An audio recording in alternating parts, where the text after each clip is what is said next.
Hey everyone, I wanted to show you a resource that I created when I was a horticultural instructor working with adults with developmental disabilities.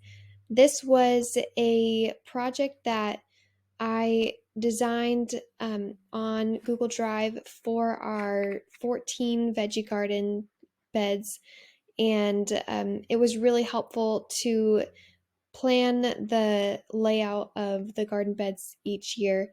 And I think it'll be really helpful someday to use this same resource for when I hopefully will get the chance to work on a veggie garden at a school. So here you can see we've got a folder for fruits and veggies by family. And if you go in here, there's a lot of different families that have fruits or veggies in them. And I'll go to one that I've opened already up here. This is the allium family that has chives, garlic, leeks, onions, scallions, and shallots. And for each of those, I have included info about how to plant and harvest and any other good tips for helping with um, just learning how to take care of those plants. And then I also created, using Google Sheets, a master planting calendar. Now, this was something that I created by looking at this planting calendar for the Sacramento area created by the Master Gardener Association. Oh, no, this one's UC Davis.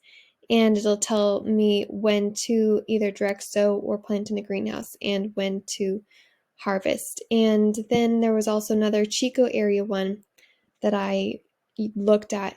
And I took this information and I plugged it into this master planting calendar so that I had my own resource.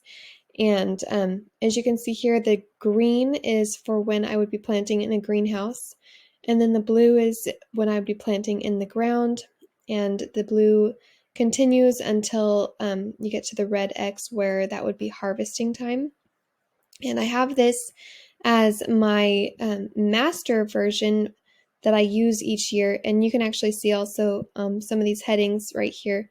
That's another link back to information about each of the types of plants in that family. But then I created a calendar for each year. So on this side, I have the different vegetable garden beds, and then throughout the year, this is what we had planted in each of those. So started out with, for this one, we had beets growing in them and the slashes when we started to harvest them. And then we planted potatoes and peas because those are a good companion plant. And then we added corn in April. And you can see I've also included when the last frost was, and I'll have the first frost over here in November. And this was really helpful to organize, making sure that I'm doing crop rotation and doing good companion plantings. And then I created over here a 2022 calendar just to show you what I could be doing at a school someday. Here's some beds that I could plug in different plants and be able to organize what would work best for those raised beds.